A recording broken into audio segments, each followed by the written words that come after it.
deal with this particular debate. And I don't want to go to the end of the story, but these are the same ones who said, we're going to kill Jesus. We're going to crucify Jesus. The same council, the same group of individuals who were having this great debate with Jesus. So Jesus says, the Sabbath.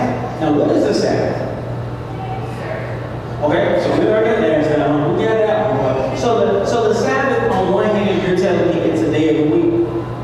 Okay, and the day of the week you feel right now it is Saturday, right? Okay, so now what are we to do with this particular Sabbath? And just to give you a little quick background, really quick, the Sabbath certainly is a day of the week. That's one thing that's true. Secondly, the Sabbath also represented the time when the children of Israel would enter into the promised land. So the Sabbath also represents the time you go into what was actually promised. So when it was promised to you, that wasn't the Sabbath. When you were marching towards it, that wasn't the Sabbath. But when you entered into, it was then the Sabbath moment.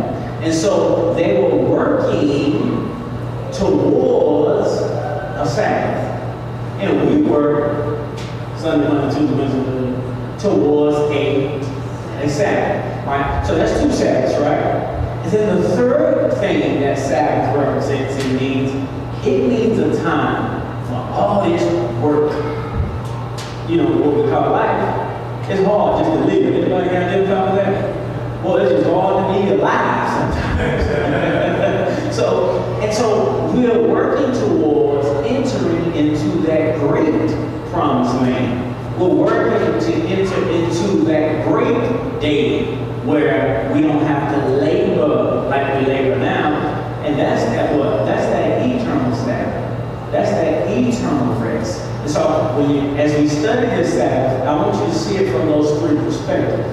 And later on in some coming weeks when there's a verse there, sometimes it pertains to this Sabbath, sometimes it pertains to that Sabbath, sometimes it pertains to this third Sabbath. And so we want to just really open up our minds to what Sabbath really means. And it's not simply which day of the week it is, but it's certainly that. So you did a great job on getting that right. And so Jesus says the Sabbath, this rest period, this great time of resting was made for man. He said, you guys are so caught up in the week, you're so caught up on what day it is and what you're supposed to be doing on this particular day, you have missed the entire meaning of the Sabbath because you're consumed with the law.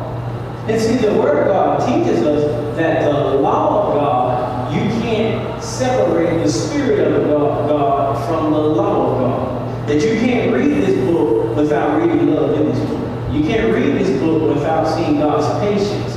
You can't read this book without seeing God's conflict. Because sometimes the law of God is like a 10,000 pound gorilla on our back. And we cannot win against that law. And we just kind of end up doing wrong and we can't do right.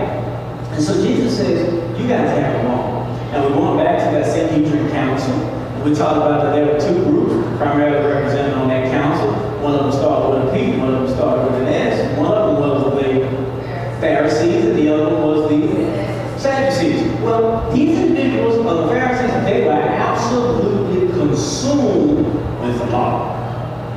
Now they would debate you about the books of Moses.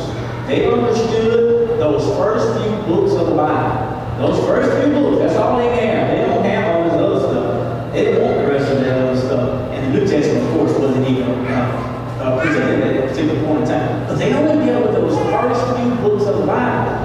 And some of the legalistic terms and ways in that. And so if you can, let's go all the way back to the beginning.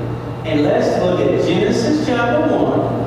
And then we're going to jump and we're going to look at Exodus chapter 20. These are their books.